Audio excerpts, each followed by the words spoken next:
Well, hi everyone, and welcome to the Engage podcast. Yes, I am speaking slightly more quickly. You're not listening to it at 1.5, although you might be on your phone.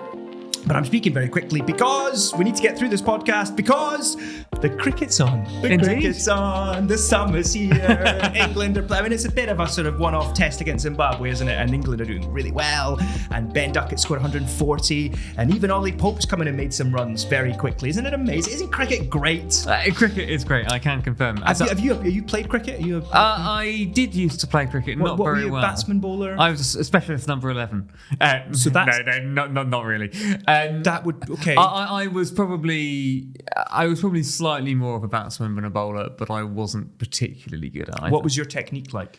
Very dodgy. I think effectively, I eventually realised I was just not very good, and so if a ball was ever bowled on the stumps, I would defend it, and if it was not on the stumps, then I'd have a swing at it, and then that massively improved my scoring. Well, if it makes you feel any better, Peter, I was once told that technically I was very proficient and had the best technique in the side, and that my best shot was my leave. My leave was immaculate. I mean, the full kind of like hold the pose after you've left it as well, all that kind of stuff. But hold it for the camera. Yeah, I played at a competitive level, and I was captain of the first 11 for 2 years. I got full colours for cricket at the school I went to, and I played club cricket for a number of years, and I was an opening batsman and an opening bowler. I couldn't help it. No, please. It's not about me. I think a couple of highlights from my career as a cricketer. Do you know what? That's a separate podcast. We should launch a separate podcast all about my sporting prowess. Before we move on, have I ever told you any stories about... And who said anything about moving on? I mean, this is the podcast episode. Have I ever told you any stories about my cricket team at university? You have. The CCCCC, Corpus Christi College Cricket Club. Yes, I'd forgotten the name and I've forgotten the exact details of all of the stories. Well, so we didn't win a match in the 5 years I was there. But the low point was actually the year before I arrived, in which there was a low point before that. Yeah, in which they fielded a team of 11 and were bowled out for 4 runs. Okay, that the kind of thing which sort of makes it into the BBC. Yeah, exactly. Well, do you know what's bowled me over today? Oh. And that is the fact that net migration has fallen as much as it has. How about that for a segue? No, come on, no. Well, anyway, to let everybody know, we're back on the podcast and we're going to talk about net migration. Yep. We're also going to talk about prison and overcrowding and a new independent sentencing review that's been published. Yep. And then we're going to talk as well about what's been happening in Gaza and the escalation in the conflict there. Plus, we're going to finish by just commenting very briefly on where we're at with the assisted suicide bill, but also another threat to the value of life that has just landed via an amendment to the crime and police bill, which aims to decriminalise abortion. So we will get to that. But why don't we start by talking about net migration? And so here we go. The big figure that has come out is that in the calendar year up to December 2024, 517,000 people emigrated from the UK in 2024. And so of that, you've got a whole list of different figures about where they're all from, et cetera, et cetera, et cetera. And so what the headline is that this is a big drop in net migration. And of course, you've now got the politicians out saying what they say. So what do you make of this headline? So I guess net migration figures have been very high now for the last few years. So the year before this one, the net migration figure was 860,000 net coming into the UK. Yeah. 431,000 this year. So that's a decline of almost 50%. Yes. I guess on one level, this is something which had been promised for quite some time. Indeed. There have been a lot of promises made by a lot of governments. Yes. And finally something has happened. Yes. I think it was always likely that this would be happening around now. So the Conservatives introduced some much stricter measures probably about 18 months ago, I think. Yeah. When James Cleverly was the Home Secretary. In particular, that was targeting things like bringing family members with you. Yes. So it is not necessarily a surprise that the figures have dropped by quite a lot. But of course, this is also coming at a time in which immigration has been more in the news anyway, after a much publicised and quite surprising speech, I think, from the Prime Minister Keir Starmer, who warned that Britain was in danger of becoming an island of strangers. So let's just comment on that. Let's pick up on that because it's quite unusual to hear a Labour Prime Minister using such rhetoric. Absolutely. It evoked memories for those who were alive of an infamous speech by Enoch Powell, a Conservative politician who talks about rivers of blood that would flow through our streets. And that was at a time when the kind of multiculturalism that we see around us today was unheard of. I mean, at that time, you'd had some migration into the UK from Commonwealth countries, but not the same levels of migration that we're seeing today. And so clearly, from some in the political sphere, they've reacted quite aggressively against what Keir Starmer said, including within the Labour Party family. So, for example, the Mayor of London, Sadiq Khan, he commented and said it's not words that he would use. And there are other ministers who basically have in effect sort of distanced themselves. Now, I think the key question that we need to answer first is why would Keir Starmer use such language? Why do you think he felt compelled to mention an island of strangers? Well, I think a lot of it, unsurprisingly, is political. So this is coming, again, within the context of Reform just having made enormous gains at the local elections. That was also a result in which Labour did incredibly badly. So I know the headlines on the night were Conservatives had lost 2/3 of their seats. Labour, I think, had also lost 2/3 of their seats, and Labour's base, which it was coming from, was already incredibly low because those were seats which they'd been decimated in when sort of Boris Johnson was at the height of his popularity back in 2021. So it's not been a very happy time for Labour, and currently Nigel Farage is riding high in the polls. So a lot of it, I think, is pragmatic. I think there is an element too of there has been a disconnect between rhetoric and reality for quite a long time on this issue. And you had 5 consecutive Conservative manifestos which had promised to lower immigration levels, and they had gone up every time. And do you remember all the way back when David Cameron was Prime Minister? I think this was when there was a majority Conservative government in 2015. That was when you had the infamous promise that it would be cut to tens of thousands. Yeah, and in fact, it got way higher than that. I mean, that is... he himself, I think, was on record saying he regretted making that promise because it was something that you were never going to get to in just one term of Parliament. Indeed. And of course, in this case, Keir Starmer has deliberately refused to set a target figure in that same way, probably because he has seen what has happened before. Well, he's learned from the past, hasn't he? And so you're absolutely right. I mean, I saw headlines today that talked about Nigel Farage is living rent-free in Keir Starmer's head. Yeah. And I think you can see also from the U-turn that they've just made on pensioner fuel poverty and the benefits that pensioners get. That's fascinating because that's also them responding to the local election results. Now, for a government to come in with a majority as big as the Labour Party in 2024, to be so quickly under the cosh and so quickly under such huge political pressure, not least of which because you also have Angela Rayner on manoeuvres, a leaked memo suggesting, why don't we just raise taxes on the rich, which is just playing to the Labour base. And so you've got all that going on, and in that's the context in which Keir Starmer makes this speech. And I think you're exactly right. It is political. Is he right? Is the language good? Is the language fair? Is the language appropriate? After all, if I look in my Bible, in some translations anyway, we're told to love the stranger. Now, we need to be very clear about what the stranger refers to. But nonetheless, that idea of God being on the side of the most vulnerable. So from that perspective, we've got a bit of a problem. I mean, I think tonally it was far stronger than I was expecting, and indeed far stronger than I was comfortable with. So I think in the aftermath of the speech, I internally in our team, I myself referenced the Enoch Powell speech, only to see that in a very rare turn of events that Jeremy Corbyn was saying the same thing. Sorry, so just to be clear for the podcast and for all those watching and listening, you were saying the same thing as Jeremy Corbyn. I was. Which has that ever happened before? Oh, I guess broken clock twice a day. Things happen. Maybe he's as bad as cricket as you are. Maybe that's something else you could bond over. Sorry, carry on. I mean, I felt like the language was too strong. I guess we often talk in care about the importance of both truth and grace. Yes. On one level, I can sort of see what he is getting at. What do you think he is by getting it. at? What does Island of Strangers actually mean? Because Yeah. it strikes me as just one of these phrases you could throw out there. But Well, I what think do you mean by that? in some communities, you have seen a dramatic change in the demographics. Yeah.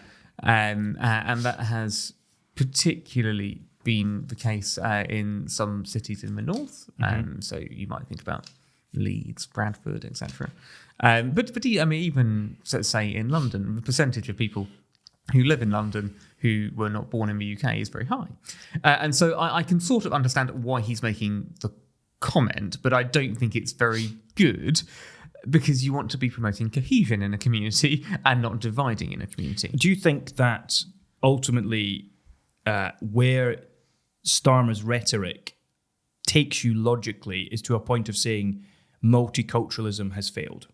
Because it was a Labour government that really sort of opened the doors under Tony Blair when he was Prime Minister, that pursued a very deliberate, very aggressive open border policy. Completely. And openly said that this was the great success of Britain, that we're a successful example of a multicultural country. And if you go to like France, for example, it was as the opposite of a country that haven't managed to integrate. And you still see buzzwords like diversity being hailed up as kind of diverse Britain is like one of our kind of big adjectives, isn't it? I don't know whether he would say multiculturalism has failed, which was what got Suella Braverman in so much trouble. I think that was her phrase. I think there is still a desire to see this as one of Britain's strengths. Yes. But I think that it was... I think the speech was recognising that a lot of people have felt left behind. Yes. And sort of like their wishes have been ignored. And even something like the Brexit vote, for some people, this was about bringing down immigration, and immigration numbers have risen. So there have been plenty of people saying we want this to drop, and in reality it has kept rising. So one stat which I thought was quite interesting this week, which came from a survey from More in Common, said as a half of UK adults said that they felt disconnected from society, and 44% here in the UK said they sometimes felt like a stranger in their own country. So he is in keeping, regardless of whether I didn't like the rhetoric, he is actually in keeping with what quite a lot of people are feeling and saying. Does this further add to this notion that here is a Prime Minister who has no real principles and simply kind of follows wherever the kind of prevailing polling winds are blowing? Yes. And this was... and actually, we should credit the Prime Minister here, I think, ultimately, although at first he deserved not credit but rebuke, which is he was asked a question by the leader of Plaid Cymru in the House of Commons about, was there a single policy or principle that he held for longer than a week? And he basically answered by saying, yes, the view that everything she says is rubbish. And he then actually apologised to her the next week, which I think was absolutely right, because it was puerile, infantile, and degraded the office of Prime Minister to respond like that. But it is a feature with him, isn't it? That it seems like this is someone who is able to kind of move to the left when he ran for the leadership of the Labour Party. The moment he becomes leader, get back to the centre as fast as you possibly can once you've disposed of, in their worldviews, the sort of the dangerous elements of the Corbynistas. And then when you govern, increasingly it seems like he's almost moving past the centre and is now sort of adopting the language of Nigel Farage and reform. So, this is an interesting question. Is he someone who has any real convictions? I mean, you would assume he must be, but yes, certainly. I mean, he was he not known as Captain Flip Flop for a while? Was that? I You are can't quoting remember Boris Johnson. the Boris Johnson phrase. I think that was. Yes, At one point, I think the Conservatives were selling on their website flip flops with Keir Starmer's face on. Yes. Certainly there has been the perception, and I think rightly, that he has been very apt to change his mind, and he has done what will get him into power. The flip side of that. Flip side, yeah, very good. I Yeah, deliberately, it's in your head. deliberately set that one up. Yeah. The flip side from that is you do have to recognise certain political realities. You do not just govern for your own members; you govern for a country when you are in office, and so lots of leaders will be dragged towards a more centrist position than normal. Just thinking about this again theologically, though. So again, coming back to so we've both written on the topic of immigration, and I think actually both of us have engaged with similar literature. And one of the things that I can't remember his exact title, but I think it's James Hoffmeyer. One of the things that he talks about, which I found really helpful, was a distinction in the Hebrew between the equivalent would be legal migration, where you could move into Israel and live under Israel's laws, but there was an expectation that there would be a humble degree of you assimilating to the culture of Israel under Jehovah, under God. But there was also illegal migration as well. And different words in the Hebrew are deployed to refer to both of those things. And when it says you should love the stranger, it is primarily referring to loving the legal migrant who comes to live among you, while at the same time not denying that an illegal migrant, for example, is an image bearer of God, must be treated well, but there is no biblical requirement that you just have an open border. Basically. No, absolutely. And if this is something which anyone wants to look into a bit more, I think I wrote a long read a couple of years ago, also in response to the statistics from net migration levels, so it probably is about 2 years ago exactly. You're right that there are different words in the Hebrew.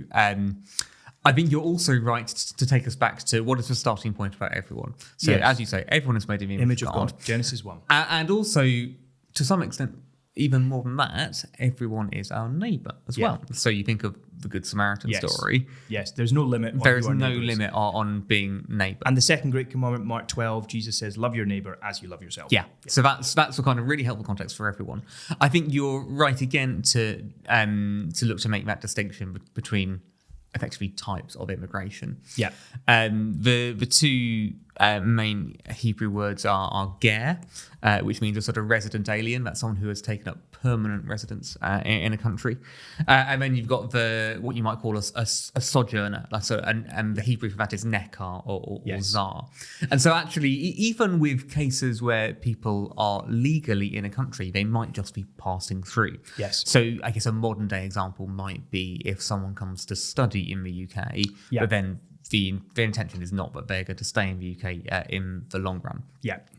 And one of the things which is quite tricky with immigration figures generally is there's one big headline figure, right? So the net migration figure this time is over 400,000. Fine. But within that, there will be some types of immigration which the government will have wanted to encourage. So, for instance, having foreign students, they pay higher tuition fees than students from the UK. That helps keep some universities afloat. They are providing for the economy. They're not a drain on the economy. So that kind of immigration, the government has wanted to encourage, and certainly the Conservatives really wanted to encourage that. And then you've got other types of immigration which the government doesn't want to encourage, like illegal immigration, but they all end up in one figure and all end up as political footballs in one debate. And it does strike me that why can we not have a national conversation about a simple fact like for some forms of legal migration are desirable? In particular, you think about the employment gaps within the National Health Service, within the social care service. We've talked about this before. We are very heavily reliant on migration to plug those gaps. And if you were to suddenly, as it were, switch that off or create a hostile environment, which was another phrase that I think it was under Theresa May that was used, that would have a massive impact on us as a nation. I think the other thing that we should be able to talk about, but we seem reluctant to or unable to is, and I made this point when I did a seminar on immigration, actually at our Digital Media Producers Church, and you can find that on YouTube, Christchurch Haywood Heath. You can find a YouTube of the seminar, and I talked there about how not all cultural values are morally equivalent or morally equal. Agree. And I think that's something again that we seem to struggle with. We seem to struggle with this idea that you can't just sort of flatten all cultures and say they're all the same. Actually, cultures have, and we would expect them to have biblically, they would have cultural norms that are consistent with biblical teaching and are a rebuke to us in the West. I think of other cultures that have a much higher respect for older people, for example, much higher understanding of the need for hospitality, for example. Like that's a corrective to us. And actually, some of the cultures within our multicultural setting here are a rebuke to us in Britain, in our British culture. The flip side is that they can also exhibit cultural values that are completely anti-biblical Christian teaching. And again, you think of some cultures overseas where the treatment of women is a complete disgrace. The treatment of children is a complete disgrace. And so I think we should be able to talk about those things. But again, I think your point is exactly right. Everything just gets merged into one. And as Christians, one of the ways we can be distinct in this area is we can be the ones saying, be careful about being too black and white on these things.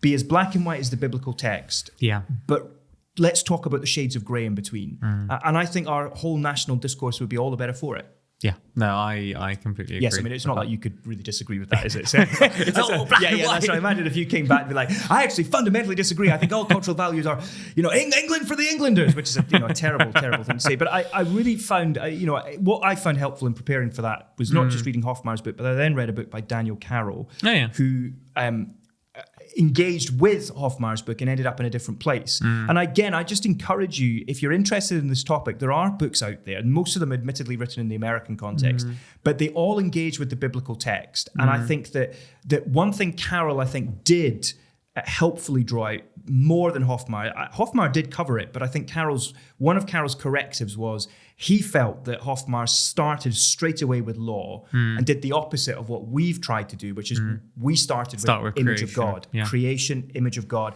And actually, I read a really, really fascinating book, and I can't remember the title, so this is basically really not very helpful. But it was all about a kind of multiculturalism, different cultures, and really talking about how you see post the fall, how humans start interacting with the world around them differently. You have musicians, you have poets, you have metal workers, you have woodworkers, and all of that ultimately leading to different communities being established with different emphases on different skills and so on, and that ultimately being a good thing. And actually Babel, when humanity was all together, what do they try and do? They try and basically get to God themselves, and it's not a good thing. So anyway, I think there's so much more we could say, but I think what we've issued here is a plea for start in the right place, and let's have nuance as well. Yeah, I think actually also this demonstrates really helpfully one of the big things with how we treat the Bible, because often the Bible does not give us a straight black and white answer to a political question. So you are not going to find in the Bible a clear rule which says allow every immigrant into your country or don't allow any immigrants in. What we end up with in the Bible is we have different principles which we hold in tension. Yes. And that means that Christians might come to slightly different places. And it is not like there is some kind of clear catechism-esque answer. Yes. Instead, you are looking to balance up competing things. That's exactly right. And I just wonder whether it's helpful here. I'm just looking at my notes from the talk that I gave. And basically, there's a couple of biblical texts, just to really nail this point. Yeah, go for it. That actually, the way that we translate words can sometimes be a little bit unhelpful. But if you, for example, look at Deuteronomy 10, and verse 19, where we read, "And you are to love those who are foreigners, for you yourselves were foreigners in Egypt." And what I find really interesting there is the grounding of the command is in the redemption, the release, the incredible Old Testament moment when God brings them out of Egypt. And so they're to remember the grace they've been shown and extend that same grace to the foreigner, love the foreigner.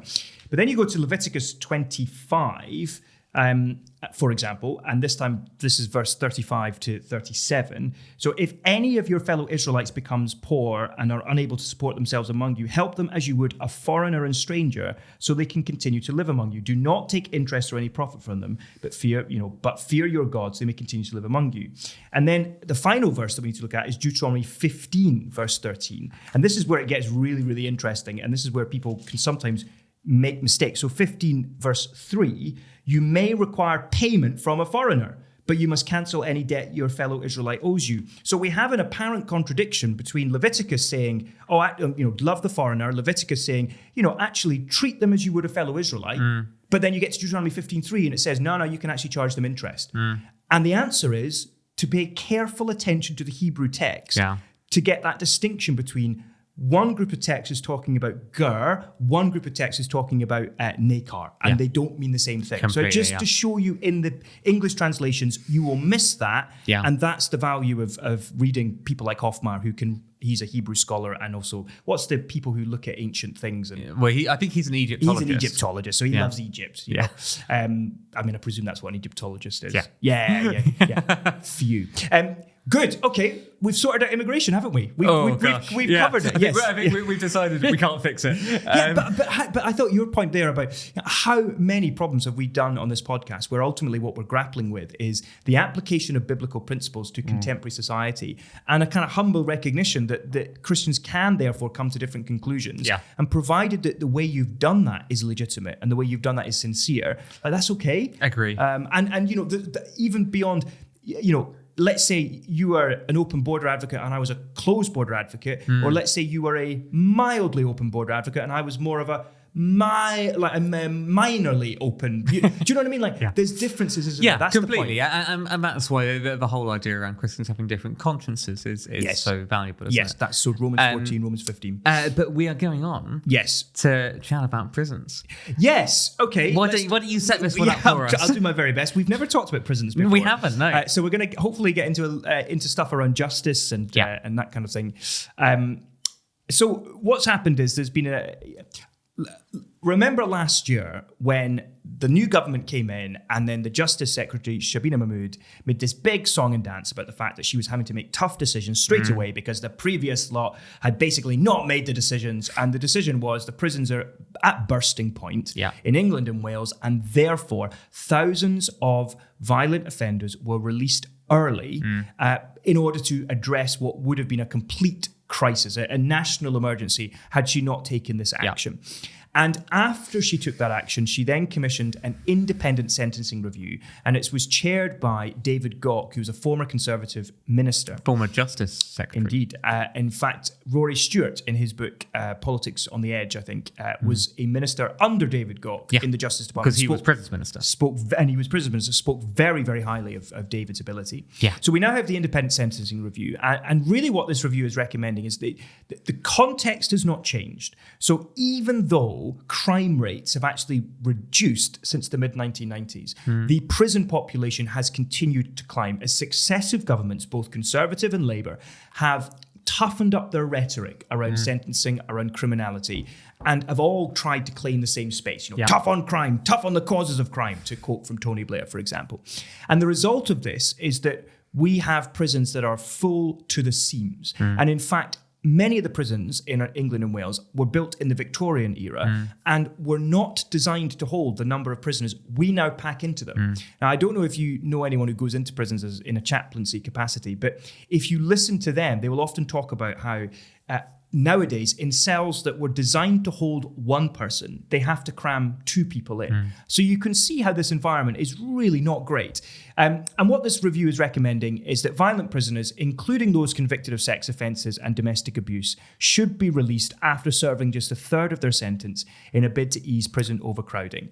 And it also says that more offences should be managed in the community, i.e., for some and more offences, or there should be a greater number of offences that don't lead to prison, but instead are managed through things like community service. Now, that is not a new idea. That's been around for a long time.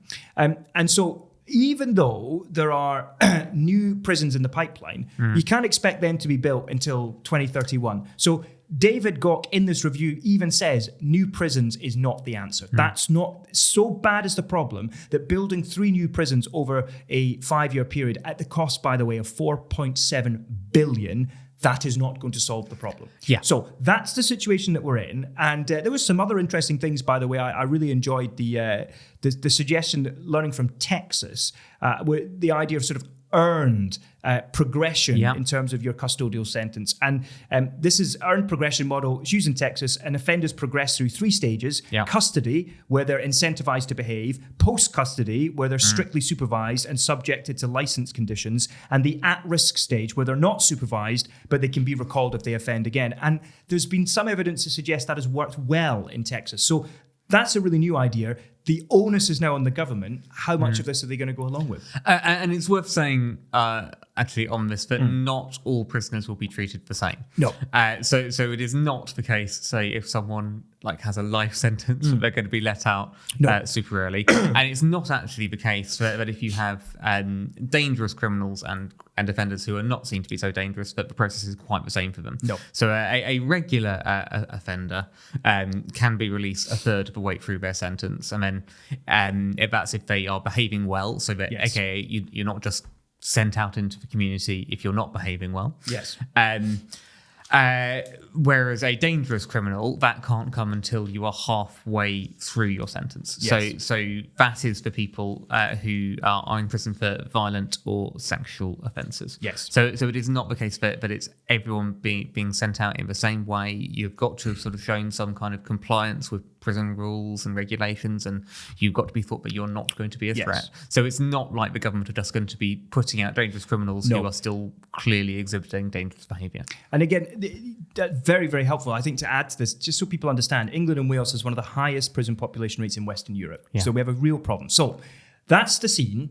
Okay, I in one sense, I'm less qualified to talk about the specific measures that they recommend. I was looking forward to getting into a debate on the chemical castration point. Did you read that one? So the government is expanding its pilot scheme to 20 more prisons that offers voluntary chemical castration to some sex offenders. Some take this up as a choice that they make, and they're going to offer it to more, basically. But did you see that the Justice Secretary perhaps wants to make it involuntary? I had not picked up on that. But so the suggestion from David Gork is you can only ever do something like that in a voluntary capacity. The current Justice Secretary is apparently investigating the possibility of making that compulsory. I highly doubt that will ever go anywhere. So do I. But it was interesting to read. Why don't we start with this one in the same place where we started the immigration discussion? We have to start with Genesis 1. Yeah. So everyone who's in prison right now is still an image bearer of God. Marred, but still an image bearer.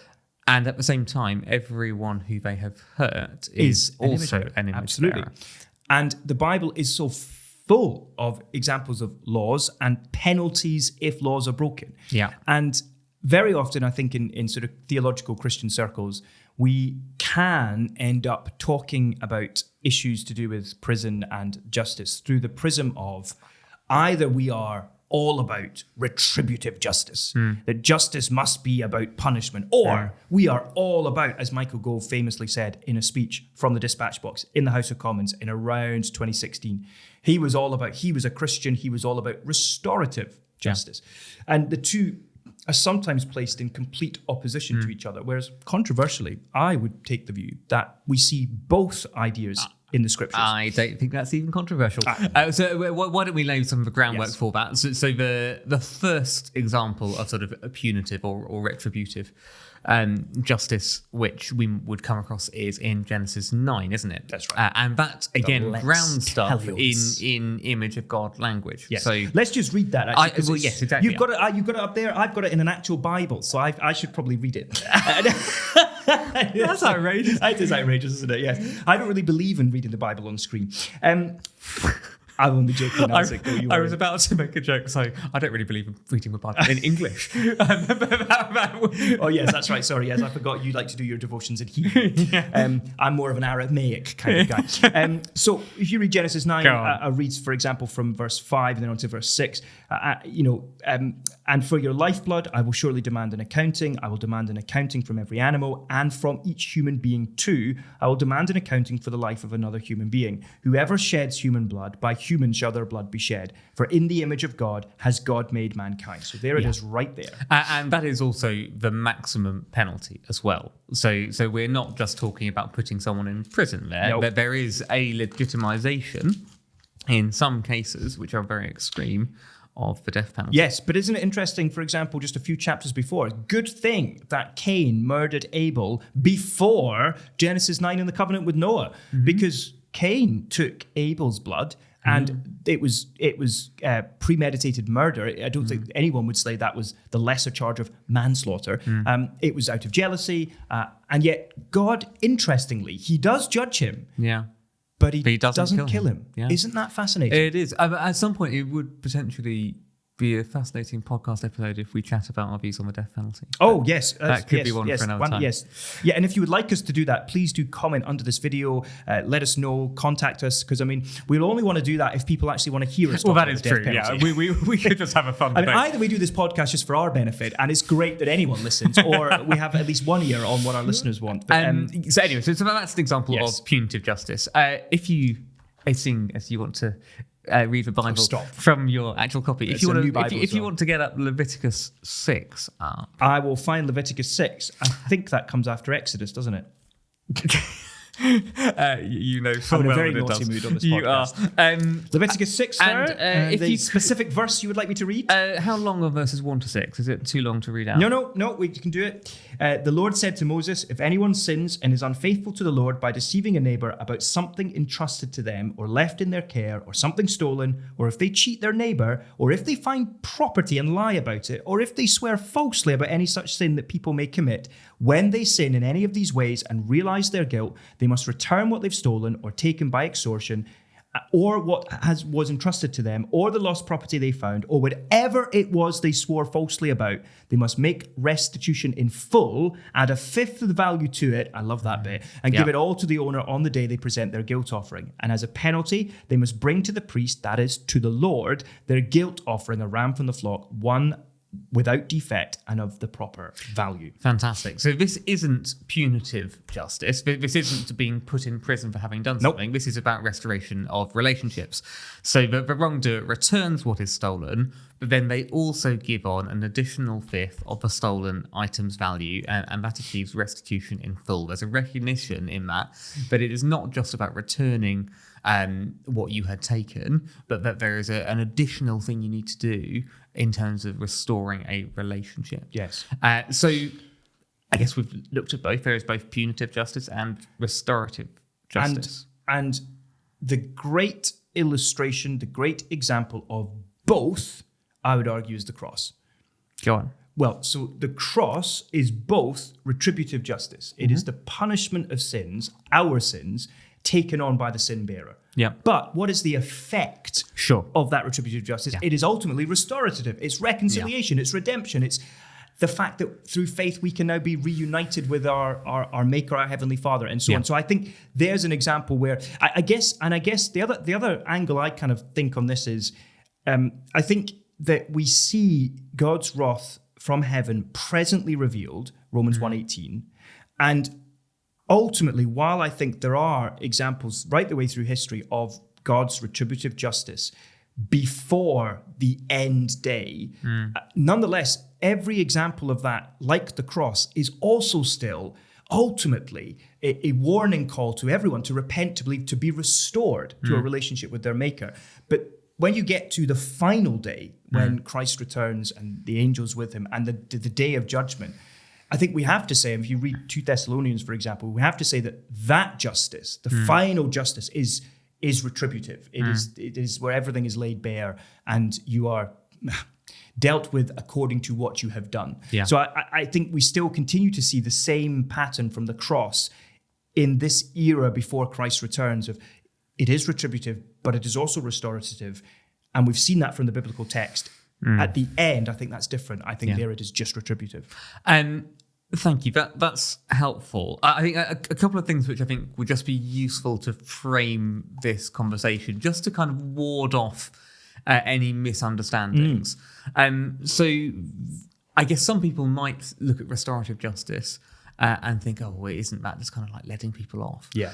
And I think it's really important we say that God cares about evil and he cares about victims of crime, and God never sweeps evil under the carpet. And as you've just alluded to, the ultimate place where we see how seriously God takes wrongdoing is at the cross. And we know that there's not a single tear which we shed which he does not see. And one day he will put everything right again. And in new creation, we see the leaves of the tree of the healing of the nations. So it is not that God doesn't kind of care about wrongdoing or sweeps it away. And actually in the Leviticus text, the idea that it's restoration of relationship, but the person must return what they've taken. And so there is almost a retributive element there, but they must add to it as well. And so I also think that if you think about it, and what you just said there was so helpful, which is I think that there's a danger that people can hear of the retributive justice of God, and that you can fall again into that temptation of God as a kind of harsh, deep, desperate taskmaster, whereas actually retributive justice is ultimately good news for precisely the point you made, which is that's what gives me hope that while I may not see perfect justice administered now, all wrongs will be righted ultimately as fair justice is evenly distributed. And, Abraham to God, when he was looking out on Sodom, shall not the judge of all the earth do right? Right. Yeah. That's my confidence. That's my hope. And that's why then Romans 12, don't seek vengeance. That's why I don't need to seek vengeance, because I can trust that God will deal with all the wrongs that I see around me. And so you get both, don't you? There's that, I trust in a God who will punish evil, but I also trust in a God who has a compassionate heart for the victims of crime and who, as you said, sees the tears that we shed and isn't unmoved by the pain and the grief. We have a high priest in Jesus who sympathizes with us in our weakness. So. And then the second thing which I just want to, again, dispel any misconceptions on, and this is probably something where I would want to really challenge government rhetoric on this subject. As you rightly pointed out, I think successive governments have basically just wanted to raise the stakes in terms of we're the tough ones on crime. God really also cares about those who do wrong and wants us to likewise. And so when Jesus announces the kingdom of God, he declares that the Spirit is sent in to proclaim freedom for the prisoners and recovery of sight for the blind. Or if we're reading in Matthew 25, in a passage which is really challenging, Jesus says, he says that his followers could encounter him through visiting people in prison. That passage where it goes, I was hungry and you gave me something to eat, or I was in prison and you came to visit me. So the way we treat prisoners or people who have done wrong, that does also matter. And it's not just something where you can just keep raising the stakes and try to sound harsher and harsher. And I think there is a challenge for us as church communities that, particularly if your church is located near a prison, then it is highly likely that at different points throughout the year, ex-offenders will come into your congregation, and you sort of want to avoid two extremes. One is, completely sort of isolating them and ignoring them because we're so terrified that they'll reoffend in our very presence, breaking the Matthew 25 command. The other danger is that you can almost make too much of them. And actually what they often really need in those moments is just treat them normally. Welcome them. Don't make a special exception as if somehow they are a unique endangered species. We need to kind of just calm down a little sometimes with these things and just remember, let's welcome them and let's pray for them as well. And the other thing that's so exciting is, I read just this week of one prison in the country, there's often a spiritual hunger because people have been brought to an end of themselves by their circumstances. And in that moment, that's why the work of prison chaplaincy and the work of so many pastors and evangelists in prisons is so good, that they're often ready to receive the good news of Jesus. And, there were 3 baptisms in one prison, I can't remember which one, just this past week. I mean, how fantastic. He sets the prisoner free in more ways than one, And I think that there's encouraging work going on as well. But as churches, we want to be on the lookout for how can we bless ex-offenders? And the answer is, when they are released from prison, we need to try to understand some of the unique challenges they will be facing as they reintegrate into society. And we need to love them, walk with them, and be patient with them as well. And don't be surprised if they come for a bit and then go, because they'll often be housed in special housing that might be near your church. But then they could be very quickly relocated somewhere else. So don't panic and maybe they made a profession. Now they've abandoned the Lord. Well, not necessarily. So again, we just need to be patient, don't we? Well, let's bring this back then to sort of government policy. Yes. And actually to add in one final Bible principle, because I think it is helpful just for framing our conversation on this. So Romans 13. Oh, I've got it open right here. There you Which go. verse? If you want to read out verses 3 and 4. Yeah. All my Bible verses I had prepared. You're taking them all. Oh, not taking, sharing them. There we go, you go. Yeah. Romans 13, verse 3, for rulers hold no terror for those who do right, but for those who do wrong. Do you want to be free from the fear of the one in authority? Then do what is right, and you will be commended. For the one in authority is God's servant for your good, but if you do wrong, be afraid, for rulers do not bear the sword for no reason. They're God's servants, agents of wrath, to bring punishment on the wrongdoer. Now, I think part of the reason why that passage is helpful is it does kind of legitimize governments are supposed to be our servants for our good. Yes. They are supposed to be protecting their civilians. Commending us for doing good. Yeah, indeed. And so in this debate, I guess the question which we're trying to answer is what is going to do the most good? What is the policy solution? Yes. Which is going to protect citizens the most effectively? And it's not more prison. And I think that is what we are discovering, isn't it? Is you can't just permanently throw more and more people into prison because then you don't have enough space and you end up having to take emergency measures, as Shabana Mahmood had to last year, to release prisoners early without kind of having thought it through. And some studies show us it doesn't work. Yeah. And that's why we have very high reoffending rates in this country. Well, yes. So I think I will get my stat up. I think the reoffending rates within the first 12 months in Britain currently stand at more than 60%. And restorative justice can be there are statistics which show that it can be particularly effective for comparatively minor, I'm putting that in inverted commas, minor crimes, and can be quite effective at reducing crime rate and particularly preventing repeat offences. Yes. So yes, there is a real place for this within our justice system. And I guess the reforms which are being suggested here, they are designed for the more minor crimes. It's a thing where you would be sentencing someone to less than 12 months in prison.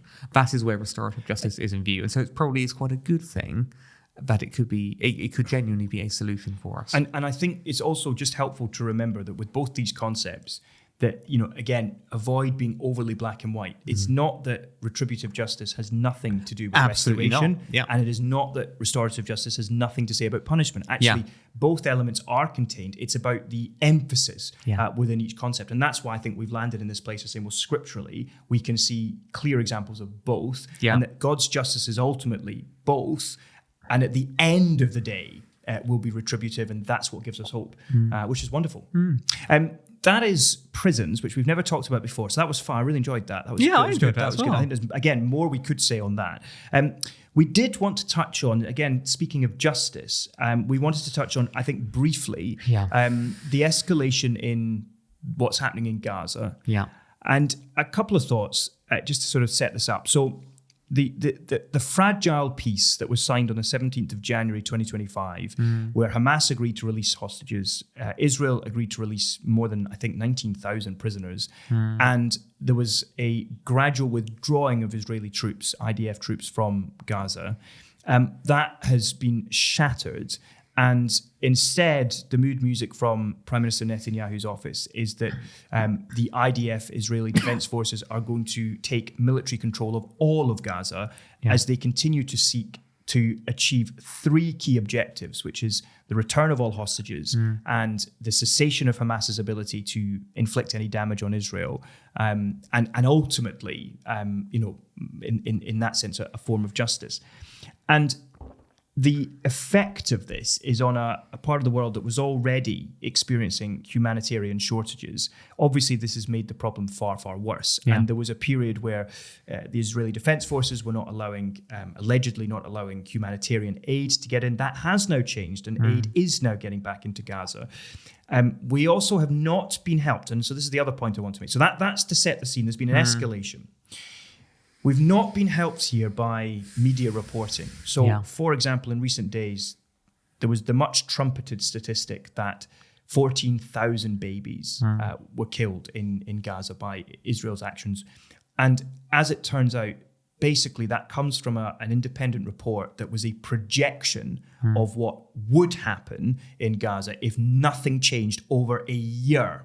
And so now the UN have had to who used the stat have had to come out and apologise for misusing it, basically. Oh, I didn't see that. And Tom Fletcher, who used to work in British government and is now the head of UN humanitarian sort of relief and aid, he actually used the stat on the media as well, and buried in a BBC article was a correction to the misuse of this stat. Yeah. And the point I'm making here is that we've always known that healthcare in Gaza is run by Hamas. And so you always read in the news articles the Hamas-run health organization. So there's always been questions about the exact numbers. But the flip side is I don't think any of us can deny that there is real suffering among the people of Gaza. And whatever we might say about the election of Hamas and the voting of Hamas, that there surely is something within us that responds with compassion towards such suffering. And it raises the question, how far is too far when it comes to Israel's actions? And I don't have an answer at the moment. I'm due to write about this week in our long read for Impact Direct, but that seems to be the point that we need to grapple with. Yeah, absolutely. And to some extent, that is a point to grapple with in almost any conflict. Yes. So I guess, I imagine we both thought a little bit before about just war theory, which is the sort of, I think it's 8 different criteria which you're supposed to assess any conflict through to find out whether the conflict is just, and that's through a Christian lens. Yes. And one of the... and can I just quickly on that? Yeah, you're absolutely right. But John Stott, in true John Stott style, summarised those principles just under 3 headings. And any war, its cause must be righteous, its means must be controlled, its outcome must be predictable. Like a true conservative evangelical, only 3 points. It's just helpful, it's easier to remember. But yeah, I mean, the key one which I was going to flag there was proportionality. Yeah. So are the means proportionate to the reason and to what you're trying to achieve? Yeah. As you indicated, I don't think that there are clear answers in a conflict like this as to what is right, because we don't understand what it would be like to have, well, I suspect most of us don't understand what it would be like to have a country who, or to have, not a country, to have a territory which is hell-bent on our destruction at any cost, which is what Hamas have shown they are willing to do. Yes. So it is not that Hamas, it is not the case that they would stop fighting if the cost got too great for them. They are quite willing to sacrifice their own citizens in order to try and wipe out Israel in the process. And so it is really difficult to know what Israel should do, because should it just cease fighting and then wait for Hamas to regroup and then attack it again? How do you defeat Hamas when they are hiding and effectively using civilians as human shields? None of these things, I think, have easy answers. I think the other thing is that the origin of just war theory, which is many, many centuries ago, came in the context of groups, nation states trying to attack the Roman Empire. And I think one of the questions that we haven't really sort of wrestled with perhaps enough, although some people have done some thinking, is in this sort of post 9/11 world where war is now no longer just between nation versus nation, as we see, say, in Russia versus Ukraine. It is now often between a sovereign nation, Israel, against a terrorist group. So it's not nation versus nation, because there's the West Bank, the Palestinian Authority, which is recognized by some other countries as a legitimate state in its own right. No, this is a nation versus a terrorist group. And that, in one sense, does just war theory work in that context? Something that came out of a completely different context. I'm not saying that some of its principles can't apply, they absolutely can, but I think that's maybe an area where more thinking needs to be done around how do we apply this to a very, very different style of conflict. I think that's probably a fair point. And I think the other thing which I would just caution us over is it's very easy for us to take judgments on Israel here. Yes. And yet I think back to almost 25 years ago now with the War on Terror, when I guess there was an attack on Americans on American soil, and you look at the American response to that, and I don't think we would say that it was necessarily a very proportionate response. You can go further back and you think about World War II, and it's very easy there. There's a good guy, there's a bad guy. And I think,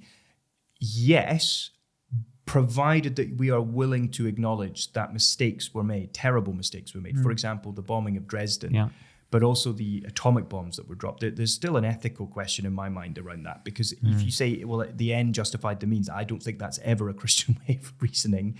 And the damage that did was cataclysmic. But the flip side is the Allies didn't, for example, and it's not a flip side, but the Allies didn't, for example, launch concentration camps or launch genocide against Jewish people, where the Germans did. And so suddenly when you go beyond it, Churchill was very interesting. He at one point was very flippant about it all, saying, don't bring morals into this. But later he basically questioned privately, have we become the devil? And so you could see even in Churchill this tension of recognizing that we are doing things that are unspeakably awful in the name of freedom. Yeah, and also, given you've brought up World War II and the Holocaust there, it is unthinkable, I think, to try and position yourself into a Jewish mindset unless you are Jewish. Yes. And the horrors which have been suffered within, or just about still within living memory. That's absolutely right. By that people. And I think we must, in this discussion, be also careful that just because we are raising questions about proportionality, which is in the just war principles, that does not mean that we're trying to adopt a sort of pro-Palestinian, anti-Israel stance. In one sense, I'm pro-human beings. I'm pro-justice. I'm pro the fact that Israel is the only democracy in the region and is a beacon of stability in that sense. I'm pro these things. I'm pro the fact that I do think some proportionate action against Hamas needed to be taken after the unprovoked attack that they inflicted on the Jewish people. I'm pro getting the hostages back. I'm pro getting aid to the people of Gaza who have been used as human shields and are image bearers of God just as much as the Israelis are. And so you can be all of those things, and we don't need to just fall into a good guy versus bad guy without acknowledging there may be one side that is more on the side of good, there may be one side that is more clearly evil. But beyond that, it's still not wrong or indeed anti-Semitic to ask questions about the action that Israel is taking. I think the difficulty in this situation is in some ways it's actually really easy to ask the questions, and what it is impossible to do is find the answers. So I completely agree. The question has always been, what is a proportionate response for Israel against Hamas? And yet I don't think any of us have ever known what the answer to that is. And we are then pushed towards, I think biblically, where we've gone so often on the podcast and where we have to go, which is you go to Revelation 21, 22, even prior to that, Ephesians 2 perhaps, and how the gospel has the power to unite like nothing else. And so there's clearly a work of God that is needed in the Middle East to bring Jew and Gentile together again. But praise God also that at the end of the age, then justice will be administered. And this cycle of conflict, wars and rumors of wars that Jesus prophesied would be in existence. If Isaiah 2 will be fulfilled, they will turn their swords, their weapons of war, into weapons of work and agriculture for the prosperity and peace of all people. That day will come. So we're not promised perfect justice or perfect peace in this life, but it will come in the new world. So that at least gives me some hope. And that's not me sort of saying, so then forget about it. No, I'm more saying that otherwise I'd just be in despair. But at least we do have hope. Yeah. Shall we round up very quickly, just by giving very speedy updates on assisted suicide? Assisted suicide. In Scotland, the Liam MacArthur assisted suicide bill passed at stage 1, 70 to 56 among MSPs. That is the equivalent of second reading in Westminster, which means they've agreed the general principles, but a lot of MSPs said, I'm going to vote for it, so there's further debate. So it now moves to stage 2. This is where amendments are tabled and scrutinised, and then there'll be a final stage 3 vote, which is the equivalent of third reading down in Westminster, which is the final chance to say, this is the amended bill, do we agree this should become law? In Westminster, the Kim Ledbetter bill has gone through the start of report stage, lots of amendments were considered, there was some votes, but it is by no means finished. There's a further stage of report consideration, again looking at amendments, and then we expect, although it's not guaranteed, a final vote on the amended bill to take place on the 13th of June. So there's still a few more weeks. So thank you if you've already contacted your MP. And what we would be saying is please keep praying. Please keep writing. We've seen a trickle of MPs say publicly they will change their mind. From a variety of parties. From a variety of parties. We need to pray that trickle will become a flood. And that if Leadbeater is defeated, I think it increases the likelihood that in Scotland they may reject the MacArthur Bill as well. But we need to keep praying and keep contacting and engaging our elected representatives. Yeah, fantastic. And then we were going to raise one other. Yes, it's just to flag, I think, helpful to flag that there's an amendment now being put down. In fact, 2 amendments have been put down from 2 different Labour MPs to the Crime and Police Bill, or the Police and Crime Bill. I can never remember which way around it is. And essentially, these aim to decriminalise abortion. Very simply, that means take abortion out of criminal law. Just to be clear, at the moment, there are a few legal protections that remain in place for preborn babies. There's a time limit of 24 weeks, for example. And this idea is you just remove that completely. You say, no, there's no legal prohibition to having an abortion. And instead, you make it just a matter of medical practice. And one of the concerns that we would have around this, and we have many, but one of them would be, we don't think these amendments, the way that they've been crafted, would stop sex-selective abortion from happening, which is just terrifying. And so this would be the biggest change to abortion laws for decades. The likelihood of it passing is very high. We would encourage you again, please, this is a cause worthy of taking up, because abortion doesn't just impact the baby, it impacts the mother as well. So please pray, write to your MP, and we'll try to keep you updated as it progresses through Parliament. Yeah. I feel like we've had a very heavy last 10 or 15 minutes. It has been very heavy, yes. Very heavy. I mean, I'm not saying that the migration figures and prison sentences, but bizarrely, they were the lighter elements of our podcast. Yes, given we started with the cricket, we've gone quite a long way since. I mean, I wonder whether would it be terribly inappropriate to say. It seems to me that now might be a good time for me to give you a cricket I haven't update. been following. I haven't been following while I've been discussing, but I can now reveal to you that we are 282 for 1. That Crawley's on 90, Pope's on 39, and that is the state of play after 50 overs, a run rate of 5.64.